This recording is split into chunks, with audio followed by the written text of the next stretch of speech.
मित्रों, बाज की उड़ान हमें सिखाती हैं कि हम जिस फील्ड में काम करते उसमें आपसे ऊपर उड़ने के बारे में सोचकर लोगों के पसीने छूट जाए, तभी आप अपने फील्ड के बादशाह कहलाओगे। सुनिए पूरी बाज की जीवन शैली। पूरी दुनिया में पक्षियों की 10,000 से भी ज्यादा प्रजातियां पाई जाती हैं। सभी के वहीं 2 पंजे, 2 पंख और 1 गर्दन होती है। लेकिन इन्हीं में से एक ऐसा पक्षी है जिसकी एक अलग ही पहचान है, जो आसमान का सीना चीर के हजारों मीटर ऊपर 120 किलोमीटर घंटा की रफ्तार से उड़ता है, जो खुद के कई गुना अधिक वजन के शिकार को भी अपने पंजों पे दबोच कर उड़ जाता है।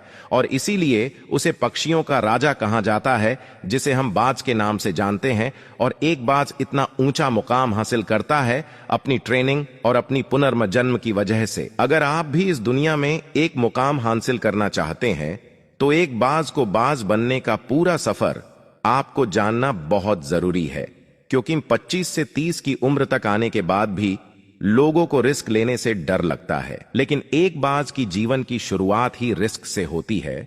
जिस उम्र में बाकी पक्षियों के बच्चे सिर्फ चींची करना सीखते हैं, उस उम्र में एक मादा बाज अपने बच्चों को पंजों में दबोचकर हजारों मीटर आसमान की ऊंचाइयों में उड़ जाती है, उसे ये बताने के लिए कि तेरा जन्म आसमान का सीना चीर के सबसे ऊपर उड़ने के लिए हुआ है।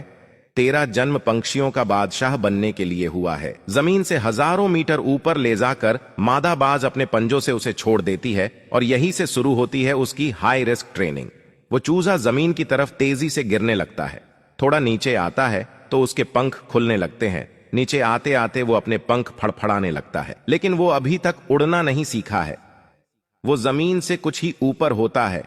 ऐसा लगता है कि कुछ ही सेकंड में उसका जीवन समाप्त हो जाएगा, लेकिन अचानक एक पंजा उसे अपने गिरफ्त में लेता है और वापस आसमान में उड़ जाता है।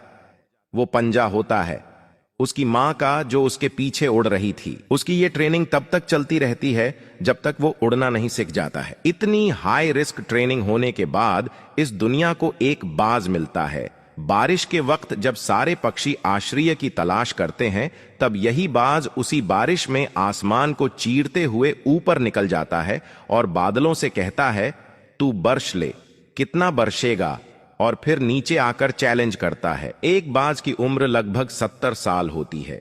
जब वह 40 साल का होता है, तब एक परेशानी उसकी जिंदगी में मौत बनकर आती है, जो आपकी परेशानियों की तुलना में बहुत बड़ी होती है, क्योंकि 40 साल की उम्र में बाज की चोंच इतनी मुड़ जाती है कि उसे शिकार निगलने में बहुत परेशानी होती है। उसके पंख भारी हो जाते हैं, छाती से चिपकने लगते हैं, जिससे उड़ना बहुत मुश्किल हो जाता है। उसके पंजे लंबे और लचीले हो जाते हैं, जिससे वो शिकार को सही से नहीं पकड़ पाता।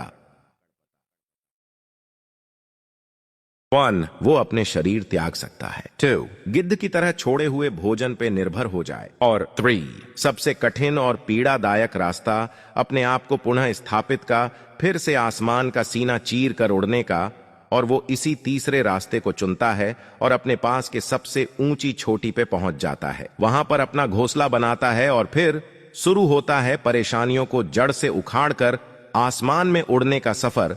वह अपनी चोंच को एक चट्टान पर मार मार कर तोड़ देता है, लहूलुहान हो जाता है और इंतजार करता है नई चोंच के आने का। उसके बाद अपनी नई चोंच से अपने पंजों को काट देता है और फिर इंतजार करता है नए पंजों के उग आने का। उसके बाद वह अपने एक एक पंख को अपने शरीर से अलग करता है और फिर इंतजार करता है नए पंख उग आने का। और इस प्रक्रिया में उसे समय लगता है पूरे 5 महीने का। इन 5 महीनों के कड़ी तपस्या से एक बाज का पुनः जन्म होता है। वो फिर से तैयार हो जाता है। आसमान का सीना चीर कर उड़ने के लिए जो 3 रास्ते बाज के पास थे, वही 3 रास्ते आपके पास होते हैं।